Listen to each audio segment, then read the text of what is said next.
Adventures in Supply Chain podcast is pleased to present this video episode of the Coronavirus and Supply Chain series with team lead, Covergirl Trade Marketing at Coty, Leanne Hug.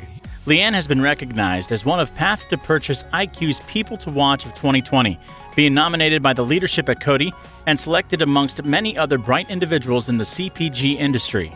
Leanne graduated with a master's degree from the Fashion Institute of Technology as part of the Cosmetics and Fragrance Marketing Management program, which is considered the think tank of innovative leadership for emerging executives in the beauty industry. Leanne is an innovator with a record of delivering profitable category, brand, and channel strategies with accounts such as Walmart, Walgreens, Target, and Kroger. She demonstrated talent for transforming data into actionable insights, championing new marketing tactics and retail programs that lift ROI and brand affinity. She is a high-energy project manager with decisive leadership and problem-solving talents.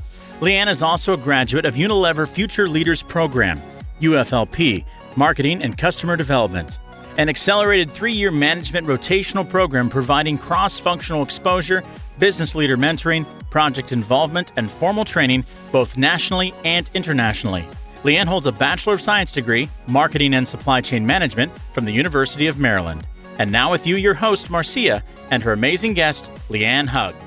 Good morning, Leanne. A pleasure to have you.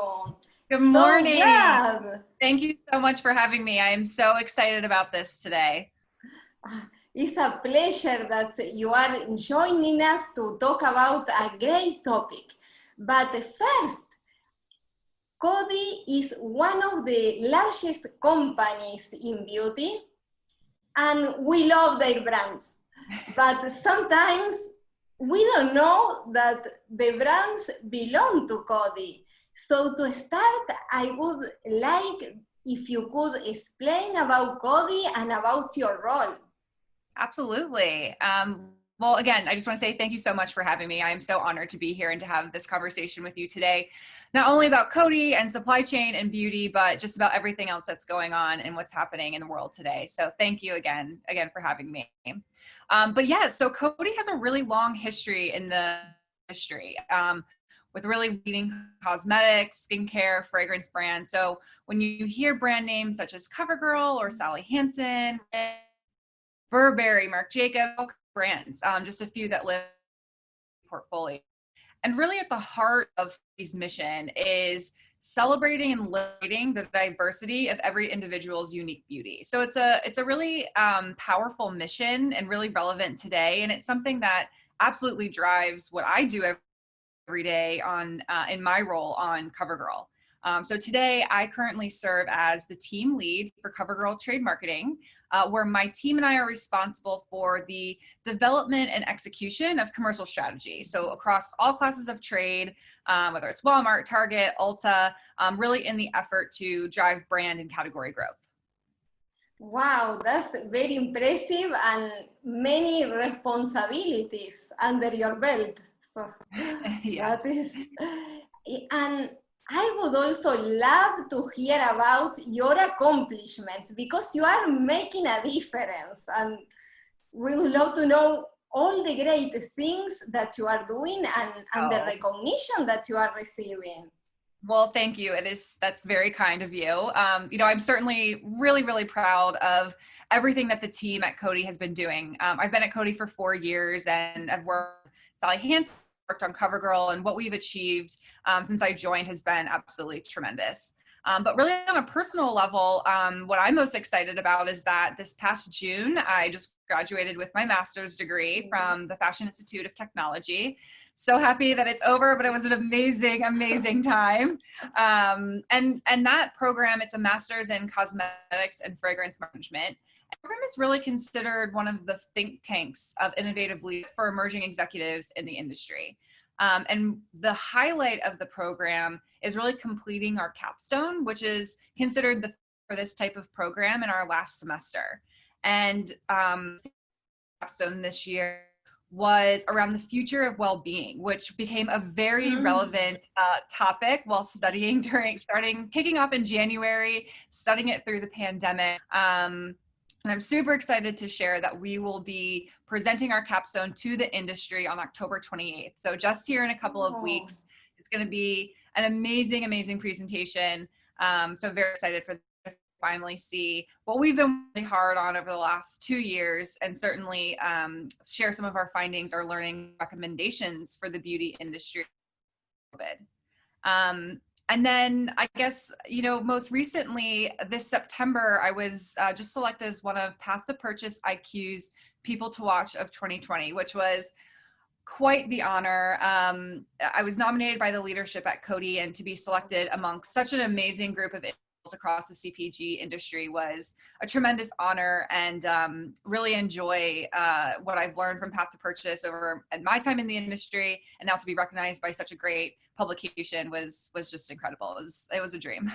Congratulations. So Thank very well deserved. So you. yes, I will be watching you, because I know you are going to have even more accomplishment and greater accomplishment. Thank you so much. So kind. And today we are going to talk about a very important topic. It's about how marketing, supply chain, and procurement can work together to deliver great value. We are not going to focus only like on supply chain or procurement, because we need, the idea is to be aligned with all the functions, and marketing is critical. So you as a team leader, a marketing team leader, how do you see the collaboration with supply chain, planning, procurement? Absolutely. And to your point, I mean, without coordination between trade, marketing, supply chain, we wouldn't be able to bring innovative products to market. So, really one of the biggest responsibilities in the marketing role is taking the national marketing plan and localizing it down to customer specific activations. And while, marketing or shopper marketing programs tell the story, encourage shoppers to buy the product, the story would be nothing without availability, without being on time, in full, and delivered to our customer. So that's really, I think, where collaboration is obviously the most important with our supply chain partners, everyone from procurement to the initiative team leads, demand planning, CP, or it becomes super important, really hyper important, to make sure that that collaboration is strong and that we have a constant communication stream to you're able to really, at the end of the day, deliver the product to the consumer. Great. And you have touched about very important point like collaboration. So what are the challenges that you experience in that collaboration with other functions? Yeah, it's a great question. Trade marketing is really the interface with the customer team. So on a weekly, monthly basis, I am selling innovation and the support plans behind our big bets to the customer who's buying who's buying our product from Coty. Commitments to our customers, anywhere from 6, 12, 18 months prior to launch. So many times we're making commitments while we're still evaluating the supply chain of the product that we're selling. And we know that those timelines are always very, very, very tight. So when we're faced with a challenge from our suppliers or from our production teams, our factories, we have to react really quickly to ensure that we are delivering our commitment to the customer and ultimately, again, as I mentioned, to the consumer. And I think that this challenge was certainly heightened during COVID and during the pandemic.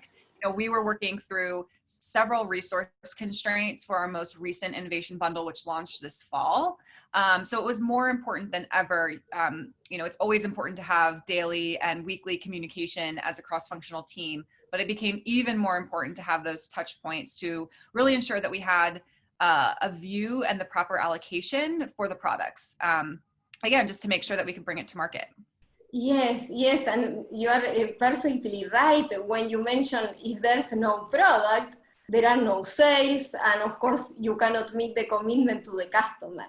Right. And how do you address those challenges? You mentioned communication, but any other insights that we can apply to overcome those challenges?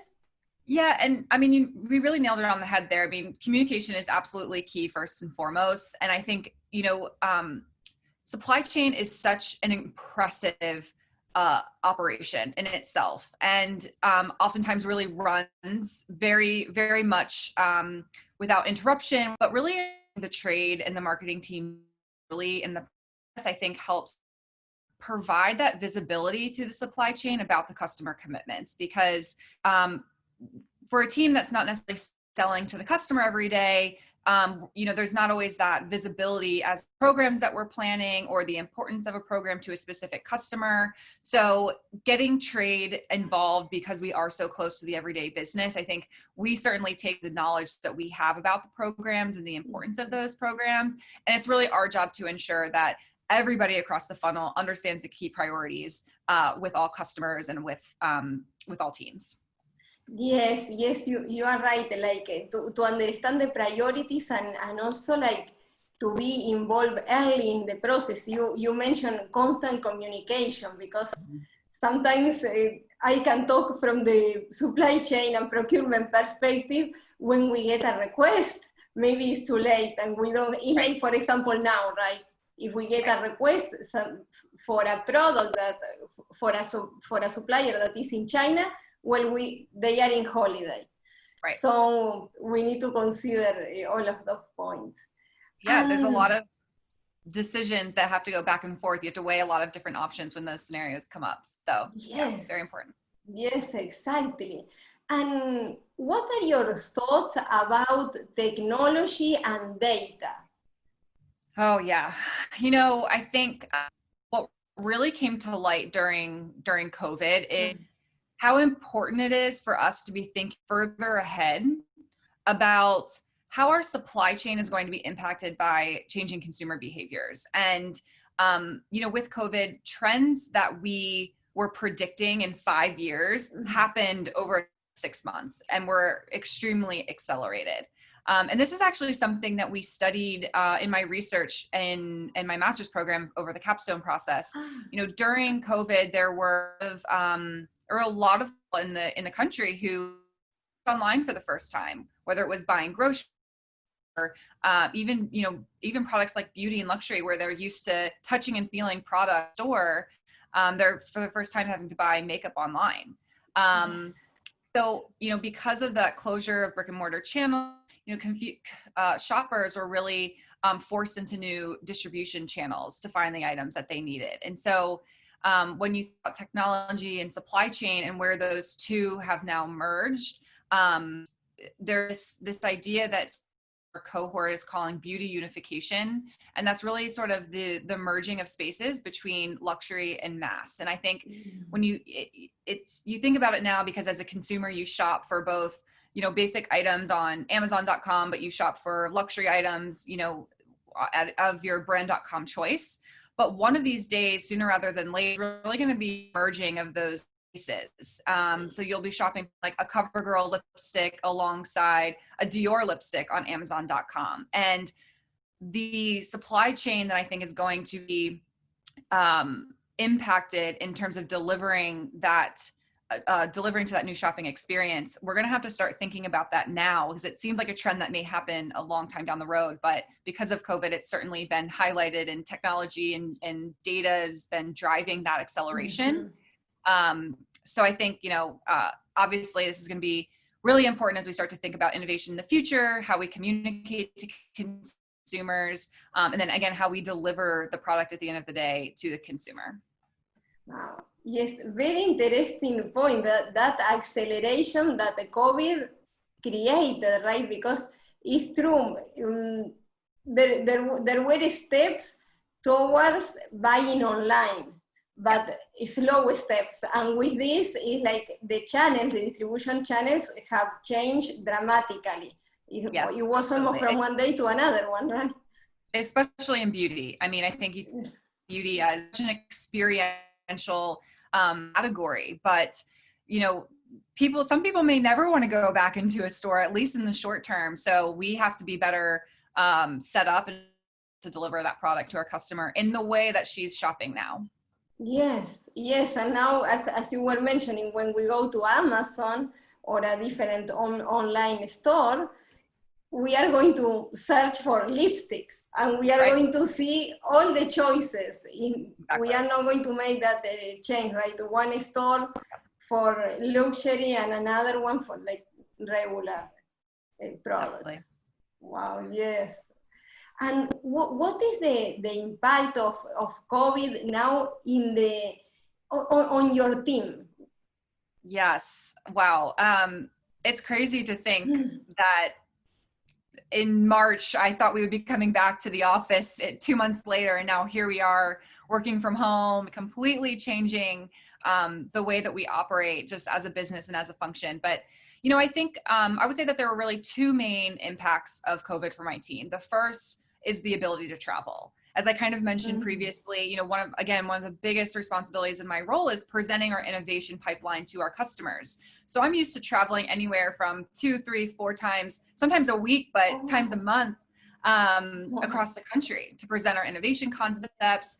And in those meetings, we really give the buying team the opportunity to play with the product, to touch the product, to really understand its efficacy. So now that we have a travel ban in place, we're doing every meeting virtually. So to sell the product has been much more difficult because the buyers are looking at a slide on a screen versus actually having the opportunity to really play with the product. So I think that was probably the biggest change and biggest adaptation from being in person to going digital, of course.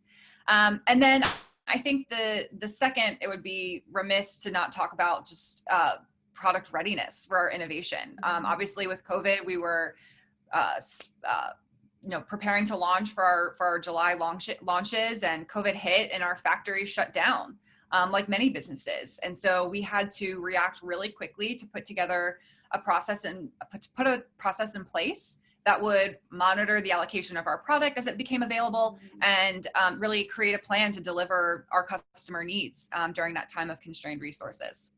Yes, and what a change. I was thinking when you were mentioning, yes, the customer cannot interact with the product.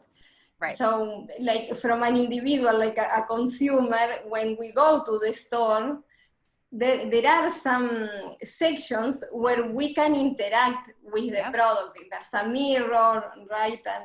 And you can see. So all of that is, in a way, it has changed. Yes, it has changed. Wow, absolutely. Yeah. And it's been a lingering effect because as a consumer, you even think about it, you don't want to go into store. Now that we can go into stores, you still don't necessarily want to touch everything or play with everything. There's a new cleanliness concern from consumers. So it's just completely changed how we operate and how we market to consumers at the end of the day. Yes, even when we need to wear a mask, right? So all of that seems. What is the effect now that the pandemic has in the work that you do, right? With the other functions as well.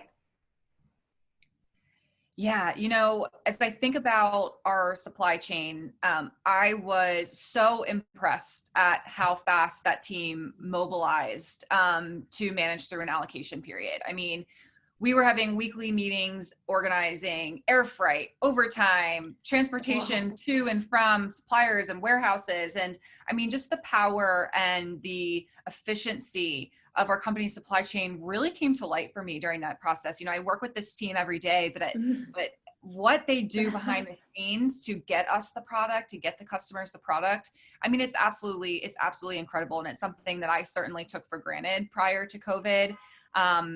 And I think another thing that I really took for granted was Covergirl's ability to manufacture and produce the majority of our products. So we have a factory in Hunt Valley, and most of our components, most of our formulas are all produced in-house. And so through COVID, we did have little exposure to suppliers that could have been shut down even longer. Which I think put us in a very good position maybe versus some of our other competitors as we were bringing that innovation to market. So, it exposed certainly my eyes to the breadth and the power of that supply chain process and those supply chain teams. And like I said, it was just absolutely incredible to learn from them and to really see what they were able to accomplish in such a short period of time to manage such a huge, huge undertaking. Yes, no, and you are right with the point also that you are making of having the manufacturing location, right? It wasn't overseas, so that can speed up the supply chain and the delivery. So it was great because in that way can support the marketing. Absolutely, yeah. And how are you? You mentioned that you are still working remotely. So how has been your experience? Because you are leading a team remotely. Sometimes it's different, right? If we don't lead, that if we do. Yeah. You know, I think I've learned a lot, both personally and professionally. I would say the biggest advantage, like the best advantage of working from home for me is just that added layer of flexibility it provides. It's weird because you live at work and work at home. That whole, complex is so interesting. But if I need to take a break, if we've had a long day, or if I want to get a run in during the middle of the day or go to a doctor's appointment, it's something that I can do because I'm home. But at the same time, that added flexibility kind of is also the disadvantage because my laptop, my office is set up in my room. So, right before I go to bed, I'm checking my email. So it becomes a little bit hard to turn off, right? You can't just leave the office and go home for the day. So it's been a learning experience to prioritize my time and do what's best for me personally, while also getting done what I need to get done professionally. But, I've been so impressed with the team, and specifically, kudos to my team, the trade marketing team, for how efficient and productive they've been. I have a team member working in London. He's from London. He went home in March and he hasn't been able to come back, but I've people who have traveled and to see family, people working from all over the country, and yet communication is so strong. People are getting, the work that needs to be done. And I would say the team morale is still very high, despite what's going on around us. We're trying to still have fun and have happy hours and take some time to catch up and, decompress a little bit at the end of a crazy week. And, I've just been so impressed. I think everybody, not just at Coty, but, worldwide, has just had to reconsider what priorities are for them, and really viewing work in a different light because of everything that's going on. That's great, and that point about communication with the team, and you mentioning that you even have a team member in London with the time difference, but the Dana Drake-Cox, that she is VP of Supply Chain at Stanley Black & Decker, sorry, I couldn't pronounce it correctly. She mentioned exactly as you are indicating. That it requires more communication, but everything can be accomplished. So everything. I mean, and like I said, we're doing more. We're taking on bigger projects and without any disruption. So it's been truly amazing. The teams have been great. Great. And Leanne, I would like to ask you for recommendations for business leaders and also for supply chain and procurement. How can we do better?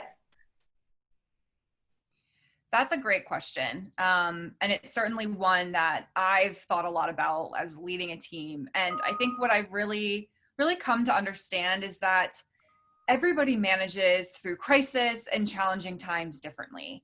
And for me, being a team leader during this pandemic has been more than just managing my team's workload. It is about being there as a friend, as a mentor, to really support them through the challenges that they're facing personally as well. And I think, in school, we learned a lot about emotional intelligence versus just, IQ, and leading with emotional intelligence has been absolutely key to really ensure that each team member is receiving the individualized support that they need.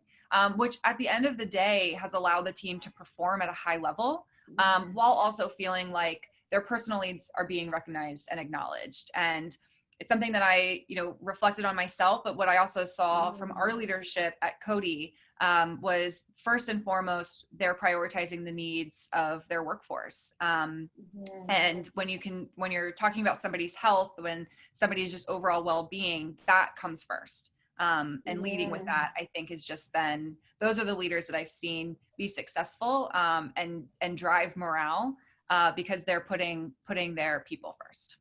That's great. That's great. And in particular in these times also, right, that Absolutely. there are some days that is like we think now it's a little better than before, but the initial phase, I don't know. Myself, some days I was feeling great, others not so much. So Exactly. It's so important what you are talking, like to provide support for your team. Exactly. You know, it's been a roller coaster for everybody. So managing through the highs and lows, and being that constant support system for the team is just so important. Yes. No, that's great. And Leanne, thank you so much for all the insight that you have provided. Yes, thank you so much for having me. Oh, no, of course, it's a pleasure, and I will be watching you because, as I mentioned, you will be accomplishing greater things in the near future, right? You have the presentation, you have it in about 2 weeks, right? 2 weeks. Yes. You will do great. You will do great. Thank you so much. Thank you so much. This was such a fun catch up, and I've had such a great time getting to know you over the last few weeks. So thank you so much for having me, and cheers to you and what you're doing and bringing awareness to supply chain and the cross-functional process that's behind it. I absolutely love what you're doing with your podcast. So thank you for featuring me. I'm so happy to have been here. Thank you. Thank you so much.